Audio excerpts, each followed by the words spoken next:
नमस्कार, स्वागत है आपका इंसाइड झारखंड न्यूज का इस बुलेटिन में। मैं हूं हिम्मत और खबरों की शुरुआत करते हैं राजधानी रांची से। श्री राम जन्मभूमि अयोध्या धाम में नवनिर्मित मंदिर का निर्माण के बाद प्राण प्रतिष्ठा महोत्सव आगामी 22 जनवरी को होना तय है। इसे लेकर जहां एक ओर पूरे देश भर में हर्ष उल्लास का वातावरण बना हुआ है, वहीं दूसरी ओर पक्ष विपक्ष में राजनीतिक बयानबाजी का दौर भी तेज हो गया है।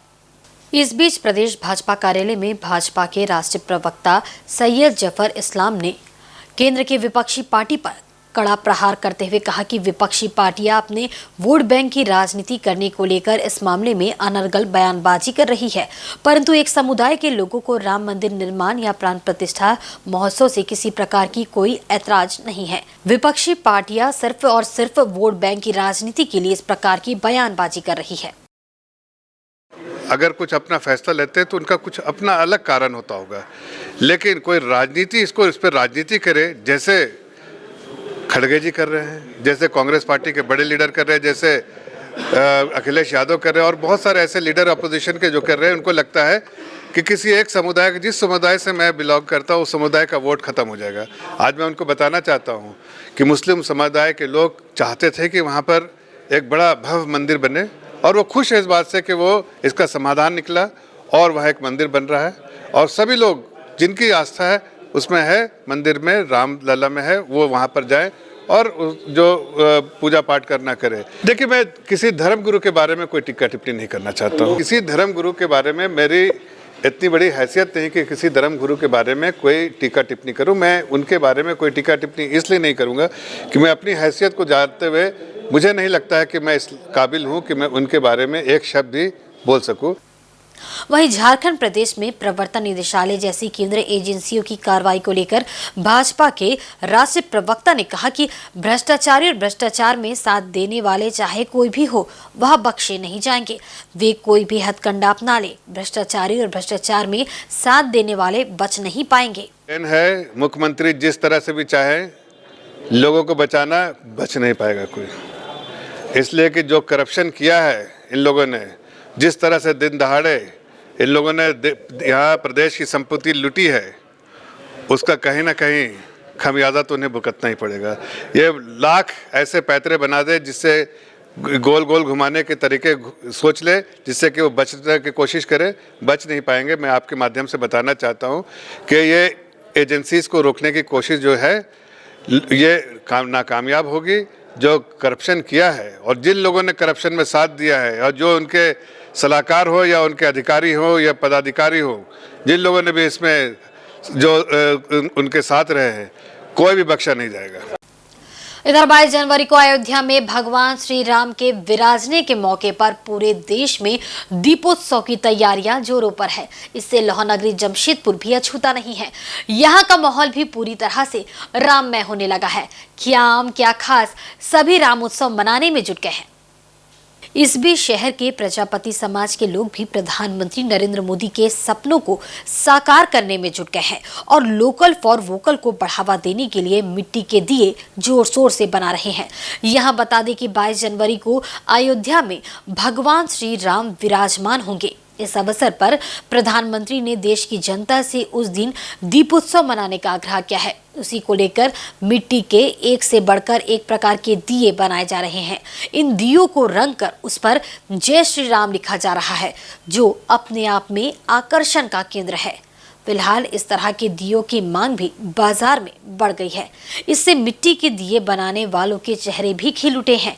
ना ही नहीं बल्कि कलाकार अपने पूरे परिवार के साथ मिलकर रंगीन मिट्टी के दिए बनाने में जुट गए हैं और इस दीपोत्सव को बड़े ही धूमधाम से मनाने में अपनी भागीदारी सुनिश्चित कर रहे हैं।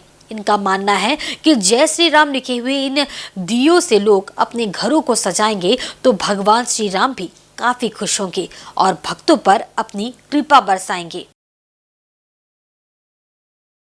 जी, अयोध्या में राम जी का आगमन हो रहा है, तो हम लोग भी सोचे कि दिया में जय श्री राम लिखकर इसे बाजार में लाया जाए, घर घर में दीप जले और सबको राम जी का आशीर्वाद प्राप्त हो। कर रहे हैं?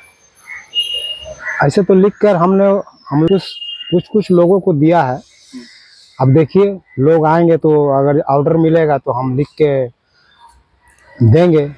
हम लोग कर रहे हैं कि जैसे कि हम लोगों को कोई दिया में ऑर्डर दिया है कि हम कोई लिख देंगे, तो हम लोग बोले हाँ ठीक है, हम लोग लिख के दे देंगे।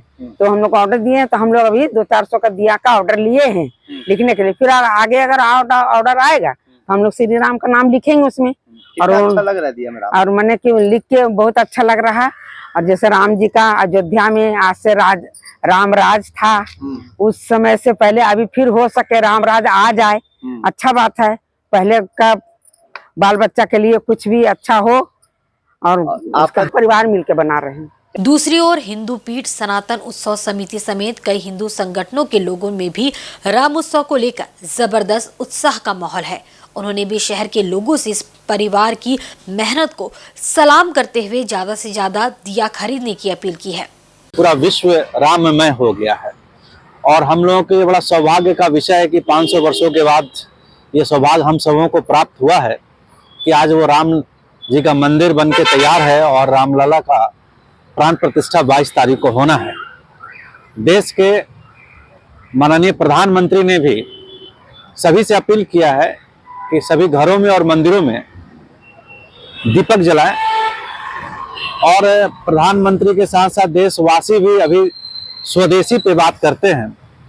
तो मैं आपके माध्यम से अपील करता हूं जमशेदपुर के सभी लोगों से कि बाराद्वारी जो कुम्हार पाड़ा है वहाँ पे अनोखा दिया बनाया गया है और उस दिए में राम का नाम लिखा हुआ है जो काफी आकर्षित करेगा जब वो जलेगा। तो सबसे आग्रह है कि आप अपने घरों में, अपने आसपास के मंदिरों में कुम्हारपाड़ा में जो राम नाम का दिया बिक रहा है, जो काफी खूबसूरत है, काफी प्यारा है, उसे लें और मंदिरों में और घरों में लगाएं। हमारे यशस्वी प्रधानमंत्री जी ने पूरे देशवासियों से अपील की है और स्वतः ही हर हिंदू, मुझे लगता है कि हर सनातनी को इस शुभ दिन का इंतजार था। 500 साल के बाद ये शुभ बेला आया है कि हमारे प्रभु आराध्य प्रभु श्री राम अपने मंदिर में, अपने महल में विराजने जा रहे हैं। तो अब स्वतः ही ये उत्सव का दिन है और लोग इसको उत्सव मनाएंगे। और उस ऊपर से नरेंद्र मोदी जी ने जो अपील की है वो सराहनीय है। हर घर में दीप जला करके दिवाली हमें मनानी है। इस दिन को, इतना पावन दिन है, ऐसे ही ये दिन व्यर्थ नहीं जाना चाहिए। हमें धूमधाम से दूसरी दिवाली 22 तारीख को पूरे भारतवर्ष में मनानी है। इसी बीच जमशेदपुर में एक कुम्हार परिवार ने जो एक पहल की है, जिसमें दीप में उन्होंने श्री राम का चित्र बनाया है, जिससे उनका आम जन को जो भी दीप जलाएंगे उसमें श्री राम की छवि उन्हें दिखेगी। तो ये बहुत सराहनीय है। उस कुमार परिवार को मैं नमन करता हूं और ज़्यादा से ज़्यादा हम सभी जमशेदपुर वासियों से अपील करते हैं कि ज़्यादा से ज़्यादा उस कुमार परिवार के दिया को खरीदें, जिससे उस परिवार का आर्थिक भी सहयोग हो सके। और जमशेदपुर के जितने भी कुमार हैं, ज़्यादा से ज़्यादा मैं हिंदू परिवारों से अपील करना चाहता हूँ और हर वर्ग के लोगों से अपील करना चाहता हूँ कि ज़्यादा से ज़्यादा मिट्टी के दिए को खरीदें, जिससे कुमार परिवार का आर्थिक सहयोग भी हो सके और हमारे देश की अर्थव्यवस्था भी मजबूत हो सके। इधर राजधानी रांची स्थित भाजपा के प्रदेश कार्यालय में पूर्व शिक्षा मंत्री डॉक्टर नीरा यादव एवं विधायक शिव पूजन मेहता ने कहा कि राज्य में बीते 4 वर्षों के कार्यकाल में हेमंत सोरेन सरकार शिक्षा के क्षेत्र में मात्र 4 कदम ही आगे बढ़ पाई है। बावजूद इसके सरकार गलत आंकड़े देकर युवाओं को भ्रमित करने का काम कर रही है। इससे सरकार की मंशा समझी जा सकती है।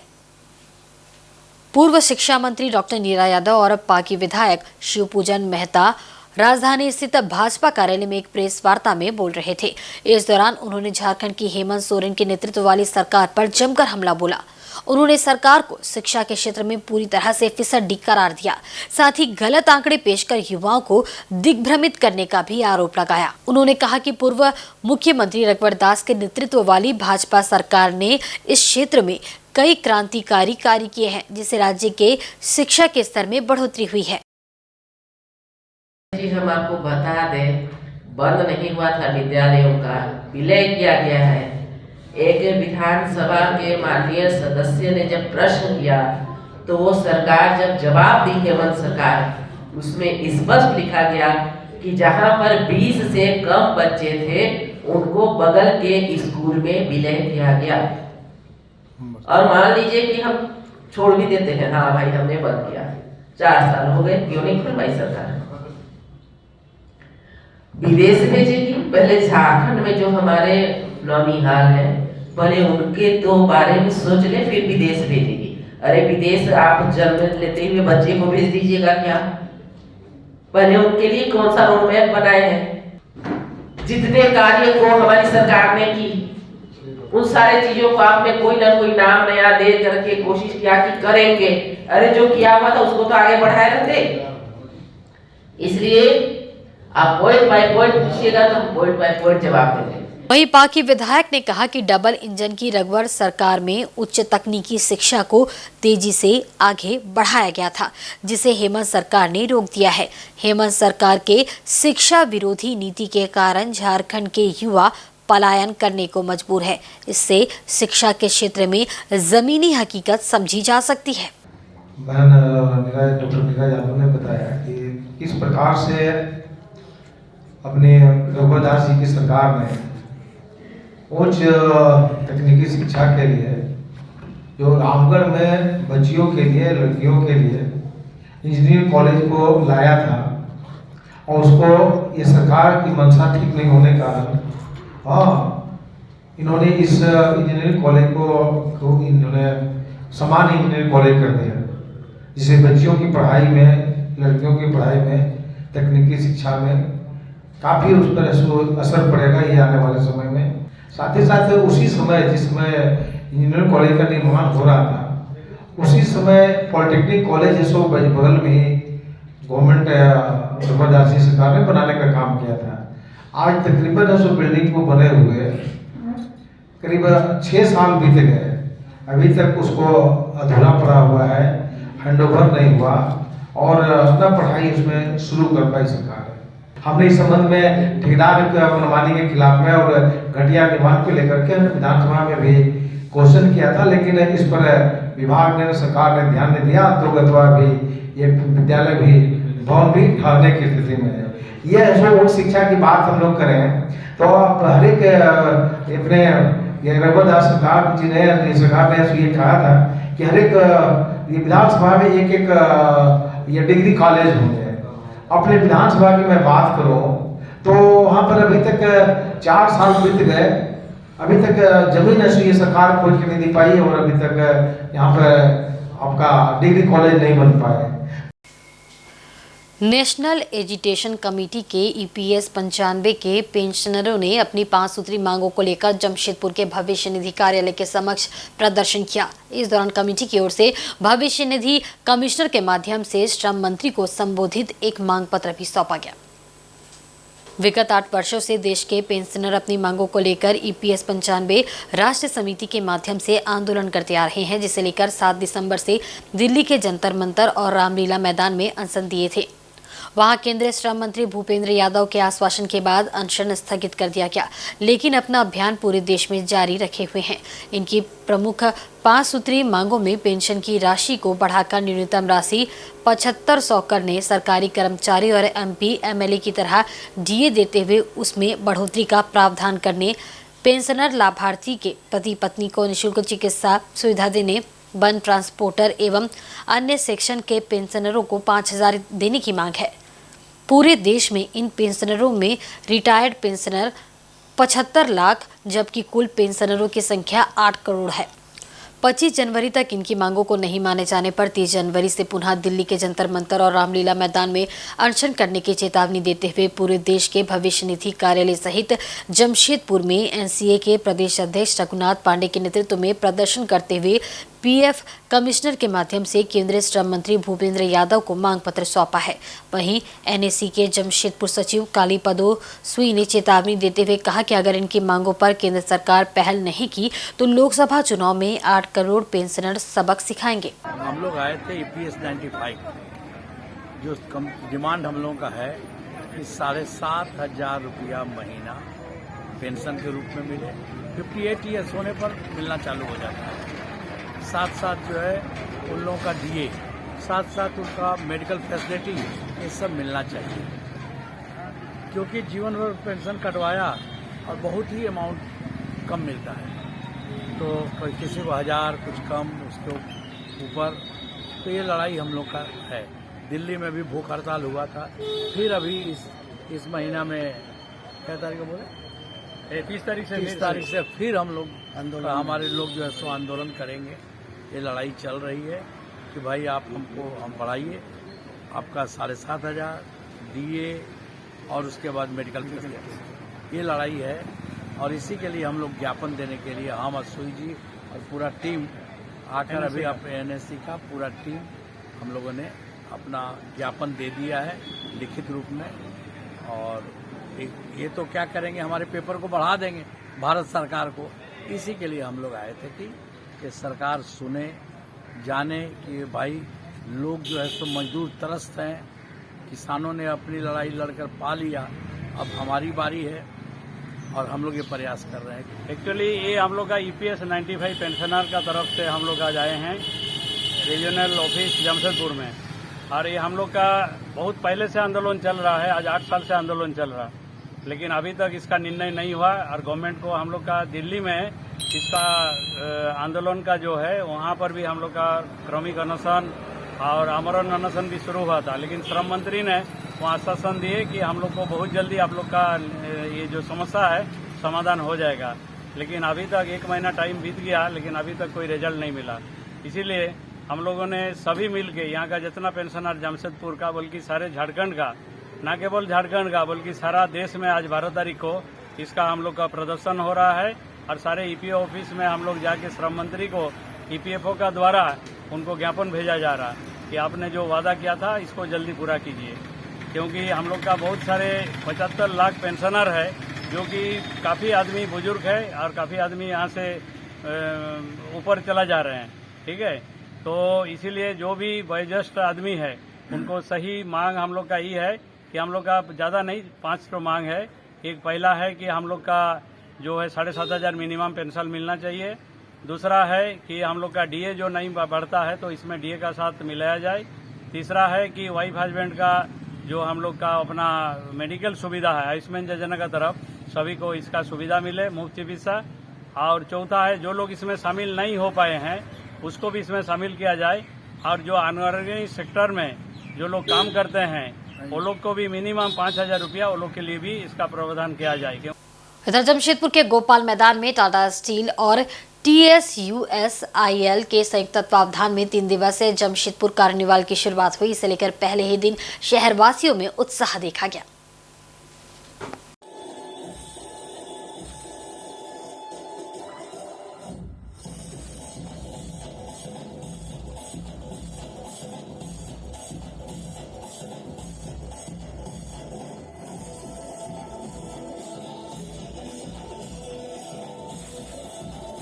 सर्द के इस मौसम में आयोजित इस कार्निवाल उत्सव का उद्घाटन टाटा स्टील कॉर्पोरेट सर्विसेज के वाइस प्रेसिडेंट चाणक्य चौधरी और TSUSIL के MD ऋतुराज सिन्हा के हाथों हुआ। उद्घाटन समारोह की शुरुआत विभिन्न प्रदेशों के नृत्य से हुई। उसके बाद प्रसिद्ध ओशियन बैंड ने अपना जलवा बिखेरा। 3 दिनों के इस कार्यक्रम में देश के नामचीन गायक भी अपना सुर बिखेरेंगे, जिसका लुत्फ शहरवासी उठा सकेंगे। इस 3 दिनों के कार्निवाल में कई स्टॉल लगे हैं, जिसमें खाने पीने से लेकर कपड़े तक लोग खरीद सकते हैं। वहीं आर्मी के हथियारों एवं टैंक की प्रदर्शनी लोगों को अपनी ओर आकर्षित कर रही है।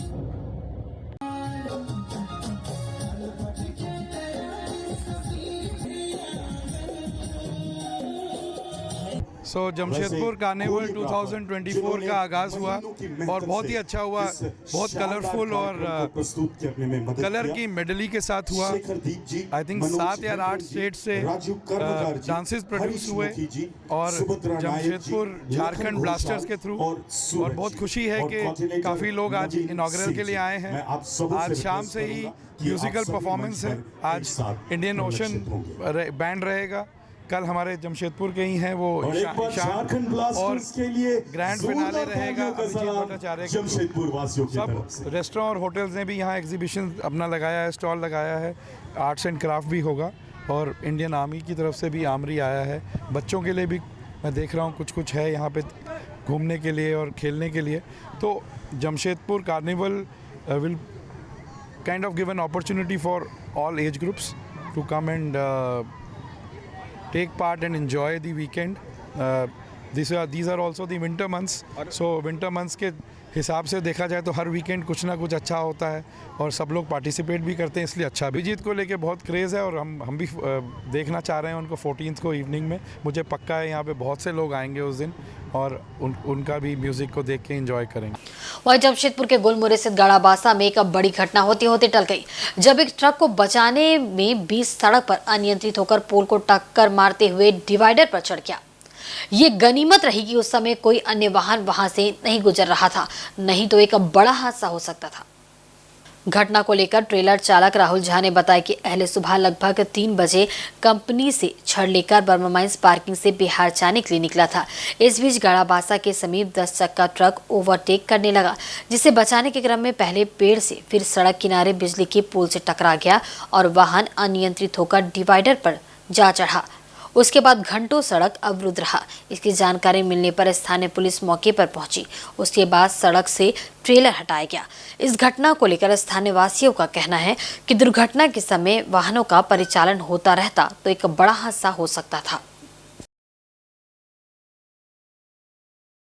110 चक्का आ रहा था मेरे से आके टर्निंग पर एक बाइक जो है ब्रेक ले लिया तो हम भी जो है उसको बचाने के चक्कर में गाड़ी को जो है हम भी ब्रेक लिए तो मेरा गाड़ी नज़दीक आ गया उसके, तो फिर हम बाया गाछ में पेड़ में मारे, वो पेड़ में मारे, फिर उसके बाद जो है गाड़ी लॉक हो गया, स्क्रीन लॉक हो गया, पेड़ में जो मारे। उसके बाद गाड़ी जब तक मेरा गाड़ी देखा जो पेड़ में मार दिया वो तो एक बाइक वो तब तक आगे बढ़ गया। हम तो पार्किंग से आ रहे थे। रफ्तार इसका मतलब नहीं था, वो एक तो गाड़ी एक बार कटिंग हो गया संभालने के चक्कर में रात में मारे, उसके बाद में फिर घुसा दिया पुल तरफ।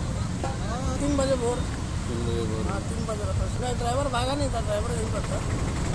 वहीं सरायकेला जिले के आदित्यपुर 2 के रोड नंबर 14 से हाईकोर्ट के आदेश पर अतिक्रमण हटाते हुए आवास बोर्ड को जमीन पर कब्जा दिलवाया गया। हालांकि इस दौरान जेसीबी खराब होने के कारण पुलिस प्रशासन को अपना अभियान भी रोकना पड़ा।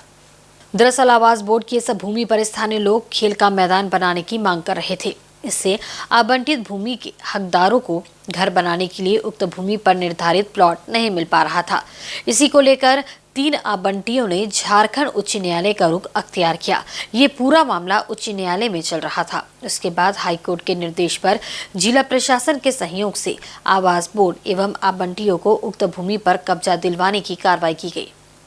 इस मौके पर सरायकेला अनुमंडल दंडाधिकारी पारुल सिंह, डीएसपी मुख्यालय चंदन वत्स, कई थानों के थानेदार एवं दर्जनों पुलिसकर्मी मौके पर मौजूद रहे। गम्हरिया प्रखंड विकास पदाधिकारी प्रवीण कुमार एवं निर्धारित मजिस्ट्रेट के सामने जेसीबी के द्वारा प्लॉट पर कब्जा दिलवाने के लिए कार्य किया जा रहा था, लेकिन अचानक जेसीबी खराब होने से काम में काफी विलंब हुआ। हालांकि अतिक्रमण हटाओ अभियान का कई लोगों ने भी विरोध किया, बावजूद इसके उनकी एक भी नहीं चली और अतिक्रमण मुक्त करने आए पदाधिकारियों ने अपना अभियान जारी रखा। आगे 3 दिन बाद यहां फिर से ये अभियान चलाया जाएगा। अभी जेसीबी खराब हो गई है तो इन्होंने अभी कुछ समय मांगा है और 17 का समय इन्होंने मांगा है कि 17 को हमें पोजीशन मिला है। बाकी आगे उच्च न्यायालय के आदेश के आलोक में उनका पोजीशन दिलाया जाएगा। तो अनएक्शन बात है कि वो कह रहे हैं कि पब्लिक का जगह था ये और वो इसको उपयोग में लाते थे, पर चूँकि माननीय न्यायालय का आदेश है तो हम अभी इसमें कुछ नहीं कर सकते। के अनुसार हम लोग यहाँ पे आए थे दखल दिहानी दिलवाने, जिसका कार्य भी शुरू हो गया था। एक प्लॉट का दखल दिहानी ऑलमोस्ट कंप्लीट हो गया है और क्योंकि जेसीबी खराब हो गया है इसलिए अभी कार्य को रोका जा रहा है। इन लोगों ने पुनः हम लोगों से अनुरोध किया है कि 17 तारीख को एक बार उसको दोबारा वो किया जाएगा। स्वामी विवेकानंद जी के जयंती को युवा दिवस के रूप में मनाया जा रहा है। इसी के तहत जमशेदपुर के सांची कुलचक्कर में श्रद्धांजलि समारोह का आयोजन किया गया, जिसमें बड़ी संख्या में शहर के युवा शामिल हुए। स्वामी विवेकानंद जी की 162वीं जयंती पर सामाजिक संस्था नमन की ओर से सांची गोलचक्कर में श्रद्धांजलि सभा का आयोजन किया गया। इसमें विभिन्न सामाजिक संगठनों से जुड़े लोगों के अलावा राजनीतिक दलों के लोग एवं शहर के युवा शामिल हुए। सबों ने स्वामी विवेकानंद जी की तस्वीर पर पुष्प अर्पित कर उन्हें याद किया और उनके बताए रास्ते पर चलने का प्रण लिया। वहीं नमन के संरक्षक अमरप्रीत सिंह काले सहित गणमान्य लोगों ने कहा कि वर्तमान में देश और युवाओं की जो स्थिति है, आज विवेकानंद जी जैसे युवा की आवश्यकता है। साथ ही कहा गया कि नशे की रुख कर रहे युवाओं को विवेकानंद जी से सीख लेनी चाहिए, जिन्होंने अपना जीवन देश के लिए अर्पित कर दिया। स्वामी विवेकानंद जी की जयंती मनाती है। उन्होंने जो रास्ता, जो मार्ग, जो विषय को इंगित किया है, उनको अपनाने का प्रयास करते हैं। हम सभी के बीच में ये देश युवाओं का देश है और आज युवा दिवस है। नगर के पूर्व सभी युवाओं पुलिस उपाधीक्षक उनके बताए हुए मार्ग को किशोर जी उपस्थित हुए हैं। न केवल समझने की आवश्यकता है आए और मंच पर स्थान ग्रहण बल्कि अपनाने की भी आवश्यकता है। अभिनंदन करते हैं। उसी को ध्यान में रखते हुए प्रत्येक वर्ष नमन परिवार यह आयोजन करती है। वहीं जमशेदपुर के सोनारे स्थित RMS हाई स्कूल बालीचेला का एनुअल स्पोर्ट्स डे धूमधाम से आयोजित किया गया। इस दौरान छोटे बड़े स्कूली बच्चों ने विभिन्न खेल स्पर्धाओं में अव्वल प्रदर्शन करते हुए अपनी प्रतिभा का जलवा बिखेरा। उनका उत्साह देखते ही बन रहा था। सोनारी स्थित जोगर्स पार्क में RMS हाई स्कूल बालीचेला के इस एनुअल स्पोर्ट्स डे का आयोजन भव्य तरीके से किया गया। कार्यक्रम की शुरुआत बच्चों द्वारा परेड कर की गई। इस मौके पर मुख्य अतिथि के रूप में उपस्थित धालभूम के SDO पीयूष कुमार सिन्हा उपस्थित रहे, जबकि विशिष्ट अतिथि के रूप में भारतीय सेना के कप्तान सामिया श्रीवास्तव मौजूद रही। कार्यक्रम में विद्यालय के तमाम छोटे छोटे बच्चों द्वारा तरह तरह के खेलकूद स्पर्धाओं का आयोजन किया गया। इसमें 100 मीटर और 200 मीटर की दौड़ के अलावा क्रिकेट दौड़, बैलून फोड़ प्रतियोगिता, रस्सी कूद एवं अन्य कई प्रकार के खेल शामिल रहे। इस कार्यक्रम को देखने के लिए मौजूद बच्चों के माता पिता संग क्षेत्र के लोग भारी संख्या में मौजूद थे। वहीं पत्रकारों से बातचीत के दौरान SDO पीयूष कुमार सिन्हा ने कहा कि बच्चे ही हमारे देश का भविष्य है। उन्हें पढ़ाई के साथ साथ खेलकूद में भी अपनी रुचि रखनी चाहिए, इससे उनका शरीर स्वस्थ बने रहता है। कार्यक्रम के पश्चात अव्वल प्रदर्शन करने वाले तमाम बच्चों को अतिथियों द्वारा पुरस्कार के तौर पर सर्टिफिकेट और मेडल देकर सम्मानित किया गया।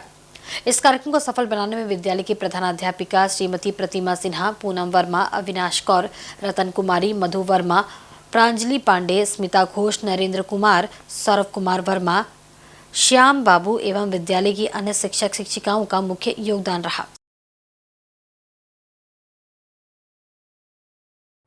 आज हमारे स्कूल जो RMS हाई स्कूल बालीचेला का एनुअल स्पोर्ट्स डे था, जिसमें नर्सरी से लेकर क्लास 10 तक के बच्चे पार्टिसिपेट किए। हम लोगों ने 48 इवेंट्स कराया और प्राइज डिस्ट्रीब्यूशन कराए। हम लोगों ने 100% पार्टिसिपेशन को प्रमोट किया है कि हर बच्चों को अपॉर्चुनिटी मिले। लेकिन ठीक है, फाइनलिस्ट तो फर्स्ट सेकंड थर्ड ही हुए, लेकिन पार्टिसिपेशन सबका रहा। खेल कूद जीवन के लिए बहुत ही महत्वपूर्ण है, क्योंकि कहते हैं हेल्दी माइंड रिजाइड्स इन हेल्दी बॉडी। जब शरीर से तंदुरुस्त आप नहीं हैं तो आप कितने भी इंटेलिजेंट हैं, आप कुछ नहीं कर पाएंगे। और दूसरी चीज़ जो स्पोर्ट्समैन स्पिरिट जो होता है, हम खेल के मैदान में ही सीखते हैं। गिर के उठना, उठ के गिरना और फिर से तैयार होके एक नए जोश के साथ और अपने नए सपने को परस्यू करना, ये हम खेल के मैदान में ही सीखते हैं। वहीं सांची स्थित CM school of excellence girls का 10वां वार्षिक उत्सव धूमधाम से मनाया गया। इस समारोह में NCC के कमांडेंट ऑफिसर मुख्य अतिथि के रूप में शामिल हुए और बच्चों को सम्मानित करते हुए उनका हौसला अफजाई की। बता दें कि मुख्यमंत्री उत्कृष्ट विद्यालय के तहत राज्य के प्रत्येक जिले में 3 स्कूलों का संचालन किया जाता है। सांची स्थित CM school of excellence girls भी उसी में शामिल है, जिसमें क्लास 6 से 12वीं तक CBSE बोर्ड की पढ़ाई होती है। इस स्कूल का 10वां वार्षिक उत्सव स्कूल प्रांगण में हर्षोल्लास के साथ मनाया गया। इस मौके पर मुख्य अतिथि के तौर पर NCC 37 बटालियन के कमांडिंग ऑफिसर विजय आहूजा उपस्थित हुए। उन्होंने साल भर विभिन्न प्रतियोगिताओं में बेहतर प्रदर्शन करने वाले छात्राओं को प्रशस्ति पत्र और मेडल देकर सम्मानित किया। वहीं इस मौके पर स्कूली बच्चों ने फूड फेस्टिवल स्टॉल और विज्ञान प्रदर्शनी भी लगाई, जिसका मुख्य अतिथि ने निरीक्षण किया। उसके बाद छात्राओं के द्वारा रंगारंग सांस्कृतिक कार्यक्रम भी प्रस्तुत किए गए। इस मौके पर विद्यालय के शिक्षक शिक्षिकाओं के अलावा काफी संख्या में अभिभावक भी उपस्थित रहे।